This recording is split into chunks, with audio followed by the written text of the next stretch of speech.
not no terrorists. We're not no gangsters. We revolutionaries. And that's how we rock.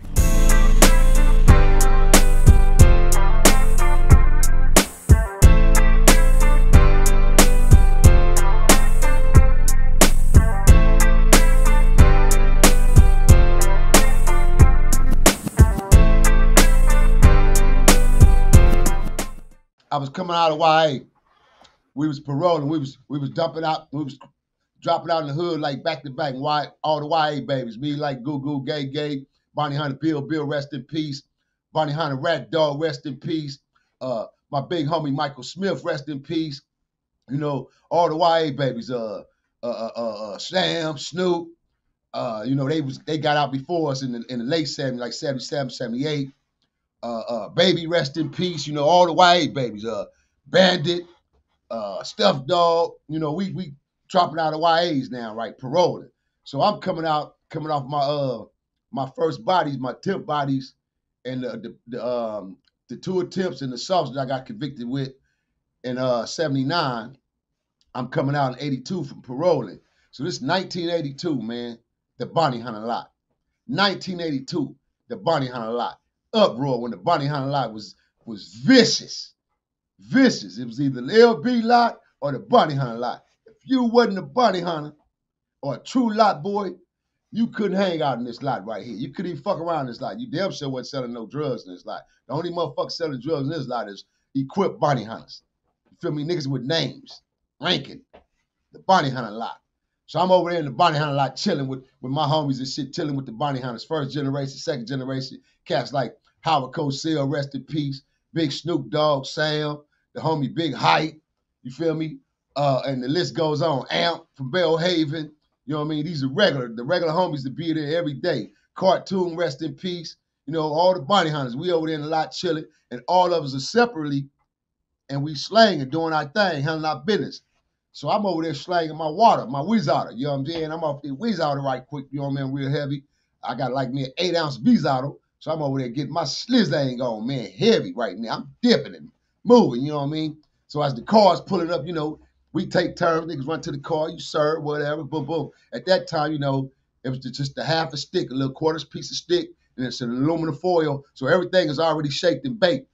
And the customers already know when you pull up, niggas just drop and roll. You ain't got to smell, do none of that. It's drop and roll. Because the Nickerson garment is already known for everything pure over here. You come over here, nigga, you don't get what you want. You're going to get what you asked for over here in the NGs, man. So I'm out there slanging my ass off, man, getting down. And we riding probably about 1, 2 in the evening, afternoon. The day that went by, I got a pocket full of money. It got hot, so I took my shirt off. Now, mind you, I'm fresh out YA, so I'm on swole static. Most of us who was getting out anyway, we on swole. That's what we used to do back then. The Bounty Hunters, you know, we used to buff. So I took my shirt off, had my slingshot on. You feel me? But I got a gang of S-chains on, looking like Mr. T. You know what I'm saying? You know what S-chains is, up? Nah, what is that? The little bit, the shit, the same stuff they wearing today, we wore it already, bro. We went through it already. That's why I say this ain't never recycled. Like when Nip started wearing all the chains, we wore that shit back then in the 80s like that, bro. All the ballers. That's how we used to dress. So an S chain is the little bitty small ropes. You know the little small rope chains that people wear? Yeah. We call them S chains. And you put a little emblem on it. But we used to wear medallions, like the Cadillac symbol or the medallions, right? Yeah. With the diamonds in and the gold. So this particular day, I had on about 8 of my S chains with a couple little emblems on them. About 8 of them. So I take off my shirt, got my S chains on, you know what I'm saying, me? And I'm real popular with the women. I had a real heavy reputation with women, you know what I mean? Basically, I was a stone cold gangster, but I used to play the fields, man. I used to play the shit out the Memphis, man. I used to play the fields. So I had a lot of women back then, man, that loved me, liked me, and hated me. There was a lot of women feared me, hated me, but loved me. They loved my gangster because they knew I was a protector. But at the same token, they feared me because, nigga, I bust a heifer in the head and she got on the line, nigga, acting like a nigga out here.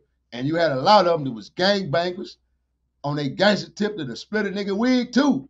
So I'm out here slanging, man, getting it on.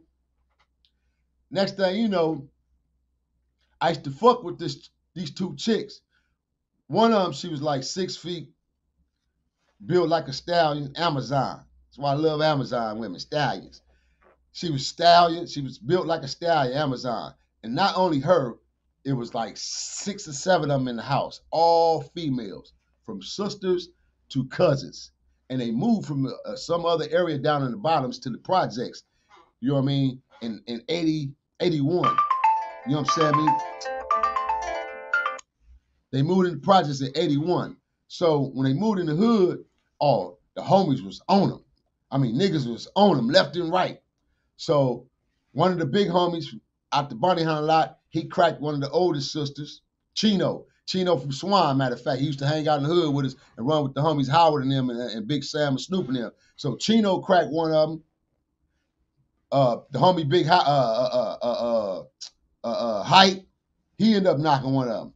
So Angie with the brown eyes, big old pretty lips, brown eyes, like had that Angela Davis look.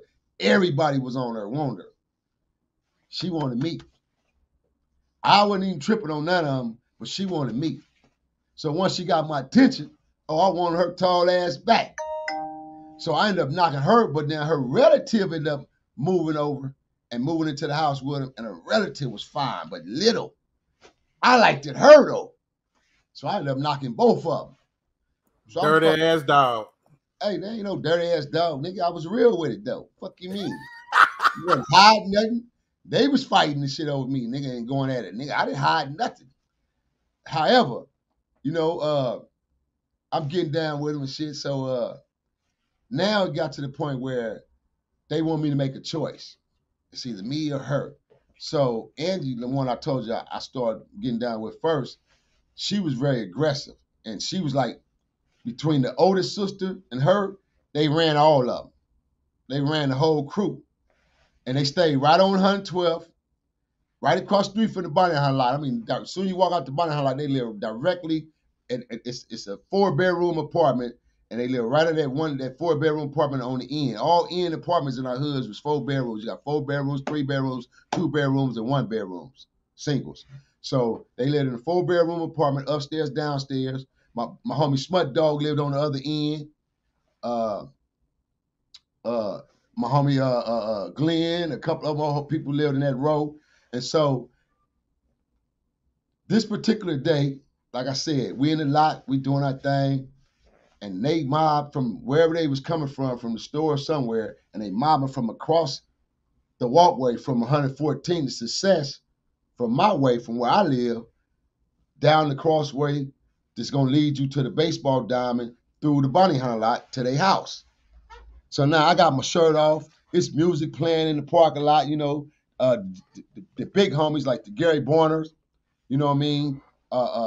Joe, Big Joe, rest in peace. All the homies, you know, niggas out there pulling up in their lax, you know, music is playing. It's just shit going on all over. Traffic, you know what I mean? Criminal elements. Might be a nigga over here getting laid out, literally getting laid out and robbed because he don't even belong over here. You know what I'm saying? He came over here to buy something, had a little bit too much money on him, man. And it was too enticing for the Bunny Hunters, man. Sipping that hot chocolate. So anywho, moving along. So I'm out there doing my thing, and I see Baby and them coming up. So when I see Baby and them coming up, I don't say nothing. I hurry up, turn around, and act like I don't see them. So when I spin around, act like I don't see them, they stop, because she stopped. She stopped, put her hand on her hip, and looked at me. And she gonna say, oh, you gonna act like that? You gonna act like you don't see me standing here? And I looked at her, I said, I don't see you standing there. I said, man, what the fuck I tell you the other day, man? I said, man, go on with that shit on, God. I'm good. Like, you know, I'm telling her, man, we cool. You know what I'm saying? We cool. No, and back then we used the word quits. I told you it's quits. Funny as it may sound, TV man, that was our lingo back then. When you leave somebody, I just told her, hey, man, I tell your ass already it was quits. I told you it was quits, man. I ain't fuck with you or Foxy, man. I ain't fuck with neither one of y'all. And so they standing there, and she talking. So the oldest sister, the one I told you, go with one of the big homies, she looking, and she like tell her, girl, come on. Fuck him then, just come on. She's like, nah, fuck that, no. So now she get on her aggressive shit and do what women do. She get to woofing on me and barking, talking shit. So I try to ignore her, turn around, I run to the car to get ready to give me a sale. It's one of the homies' turn. So I back up. Oh, you got that, nigga. I back up, turn back around, deal in my pocket, pull my wab out like this, turning around, I'm fronting in front of them, but I'm whipping out my wab, right? Fold it back up, put it back in my pocket. I said, man, you still running your fucking mouth, girl? I said, hey, man, I see that's what's wrong with you. I done told you about running your fucking mouth. I give her the point. Give her that OG Bunny Hunter point, man, that lot boy point. I told you, man. And I turned back around, and as I turned back around, when I spent, I could literally hear somebody breathing. You can hear the breathing on me. It's her. I turned back around, it's her. She said, you told me fucking what? And it's her. Now, mind you, she taller than me. So I got to kind of look up to her tall, thick ass. And I said, man, get off me. And I just like lightly pushed her in her chest like that. I said, man, get off me. Boy, what I do that for? Man, that heifer took off on me with two of them, huh? Oh, no. What you mean she took off on you? That's what I'm saying. I said, wait a minute. Did this bitch just follow me, man? I did it like that. I said, go on, girl. She went like this, when them girly punches like that hit me, I'm go real quick. Bam! My reflexes, I just slapped her. Soon I felt them two blows of my side of my head, my reflexes were like bing, bing, pow. Like I took them like a Trojan, bing, bing. But in my mind, like, this heifer just found me. And so I slapped her. But when I tell you, when I slapped that motherfucking stallion, and that motherfucker fell back from that slap like a bull, and just charged me, homie, and got the swinging, blam, blam, blam, blam, blam. But when she was swinging, I'm blocking, boom, boom, boom, boom, boom, boom, boom, boom, boom, boom. But as I'm blocking, next thing I know, I get fired up. What the fuck? It's the oldest one. She done fired. Get off of her. Bing! I just hit the kid up. Wait a minute. The coyote tack is on, bro. Them heifers rushed me, bro. When I realized the rush was on, now do what we train to do, you know what I mean? When you're in a rat pack situation, you either hit a wall or you stay centered. So I backed up. I took a pivot foot back so I can get on my pivot foot and get on that ball so I can spin back and forth, left and back, so I can watch what I'm doing and watch where it's coming. When I backed up, now I'm able to come out of it. I'm on them. Bing, bing. I'm firing back. Bing, bing, bing, bing. Bing, bing, bing, bing. But these have fall back, and one more might rush in. The other one, while they dazed, then another one might come back in. I'm bing, bing, bing, bing. So finally, Angie, my ex-broad, she got a hold to me. Got a hold of my S chains like this and ripped my whole neck. You can feel the chains rip. And you can see my neck cut. The redness cut around my neck. She just ripped them. At this time, now I'm hot. I ripped my motherfucking slingshot off. And I'm on them hoes. Come on, what's happening? What's happening? And they like this. Come on, motherfucker. Come on. So all of a sudden, bro, I'm like this. And I go to charge one. I heard the motherfucker whoop, whoop. I heard that shit literally, TV land. I heard it, you guys. I heard the whoop, whoop. So in my mind, like, what the fuck is this whoop sound? But when you in traction and you in action, you getting down, at least that is for me and the way we were trained in my hood and the way we was trained, you know what I'm saying, in battle, all this shit, bro. I'm watching everything around me, my whole surroundings. My homies over here, my big homies, first and second generation, my homies, them niggas over there laughing. They busting up laughing. Ain't none of them niggas coming to help me. None of the bounty hunters ain't coming to help me, man. Them niggas over there getting a kick out this shit. They laughing. Because they know, for one, I'm a rider. They know this nigga's a shit starter, he a rider. You say, oh, them heifers and got a hold of his ass, right? So they over there laughing, all that shit, right? So bam, I'm getting down with him, and I'm hearing this whoop. And I remember distinctively, I'm cocked like this, and I look to my left, and I seen Hook, Wee Wee, Wop Jaw, and a couple of LBs coming this way across the gym field, finna hit the bounty hunter lot. They're on their way through the lot, but they coming through. And I seen him literally. And I looked and seen him, but I'm back like this. One try to come in, I catch her. Bing! So when I catch her, bing! The other one caught me. Guess what she caught me with, TV Land? Guess what she caught me with, huh? What's that? I got busted in this motherfucker eyeball with a Billy the Kid belt buckle. I'ma say it again. One of them fat ass Billy the Kid. You know what a Billy the Kid belt buckle is? No, you wouldn't know if you're from this era. So let me break it down to you. It's all metal.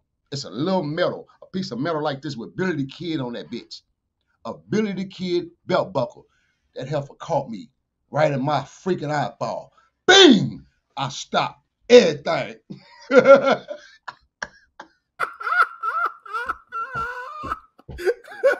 Yeah. Hey, keep it real. Cap, was you dazed? Did that shit daze you? Listen, I stopped and froze right in my tracks. Guard still up, everything like this. Fucked up. And while I'm doing that, two, three more take off. Bing, bing, bing, bing. Right? I had to do the cover. Bam. So I can come back to my senses because this belt buckle got my eye blurry and watery. And from when I covered, all I remember was, bah! Get up off my motherfucking homeboy. It was Hook coming to the rescue. Fired on one of them. Center. He fired on the oldest one. When he fired, she took off and broke. Pew! Here come Wee Wee. He fired on one. And that's what got him up off me, bro. And they took off and ran to the house. I said, oh, them hoes got to go. I'm rolling their ass up out of here. Hey, man, my shit was on Squeeze-O, bro. I'm talking about super Squeeze-O. Man, them niggas over there laughing at me. Homies like, yeah, that's what your ass get, huh? You want to be a player, huh? I said, boy, that ain't right, man. You niggas go sit there and let a rat pack be on me. My eye fucked all up. My neck bleeding from the S change. Sit over here on the porch. I go in and ask one of the homegirls, man, let me get some water right quick. I'm breathing and shit. I sit down, take the water, drink the water, then pour some all over me and shit. I'm like, oh, man. I said, man, I got to get their ass back, man. Fuck this shit. So then hooking them and shit, them niggas laughing, give me that. They gone. They gone on their mission. So I get up and leave. And then a couple of days later, homie, I ain't gonna lie, TV Land, I rode the whole house up out of there. I rode their ass up out the projects, man, behind that shit, man. Real talk, man. Man, not the whole house. The whole house? I rode the whole house up, bro. They had to go, man. They had to go, homie. I ain't go for the type of shit when back in them days, man. Because like I said, I was an ignorant young nigga, man. I was ignorant. And I was bucking for my points and my stripes, man, and my bars, man. So I wasn't going for nothing, man, for nobody. So you heifers got to go, man. Yeah. So how humbling was it for you to get to know that you just got rat packed by some females, bro? How humbling was it? Hey, this is why I say I laugh at it.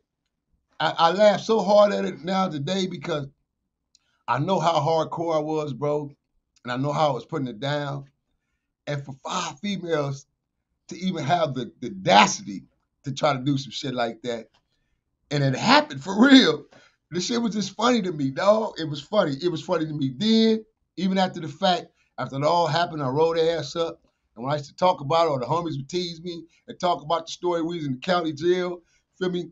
Or talking about our war stories and shit like that. It was funny, bro, because it was the truth. It happened. And I'm not no nigga that's in denial about nothing. I'm a real one, and I can admit my L's, my losses, as well as my wins. If I'm man enough to be able to speak on the gratification of my wins and my conquers, then why the hell I can't speak on my losses? That's for any fucking man. I don't understand that. If you had a gratification to be able to speak on how you win and you dominated situations, whether you was a boxer in the ring, you know what I mean? You was champion martial artist in the ring, you know what I mean? Out on the streets, no matter what it was, at some point, I keep saying this, champions lose, bro. Champions take L's, homie. You can't be a champion and be on top forever. You can't win them all. There's always going to be an opponent who might have just a little bit more than you, a little bit better than you, or he may not be better than you. It may just been his day that day. That one particular day, that was his day. You were just off. You was kind of slouchy and off, but it was his day. It happens. Champions lose, bro. So I've never been one to boast or brag or act like or come off like, you know, like motherfuckers try to tell me, oh man, he act like he's super blood. Well, yeah, nigga, coming from where I come from and representing what I represent, I was a super blood, along with a whole lot of other real super bloods. Pyrus, Brims, Swans, Bonnie Hunters, Low Bottoms, Five Deuce Villains, the Bishops, Two P's and the B's, Pacoimas, you feel me? Pomonas. It was a whole lot of real super bloods from all type of different blood neighborhoods. Denver Lanes, you know what I'm saying? Me, Pasadena and LA, original Denver Lanes. So yeah, nigga, I come from a super blood area because that's what you had to be if you want to be a blood, a real one, a real Damu. You better be a super something because boy, these real super Crips wasn't playing, nigga. Oh, they wasn't playing no games, nigga. They was cripping. You feel me? On that note, man, look, y'all already know what it is, man. You right here, man. You sitting right here with your favorite host, man, Bonnie Hunter BJ, CEO Nino Cappucino, the brand, man. Spliff DTV, man. HTX News, man.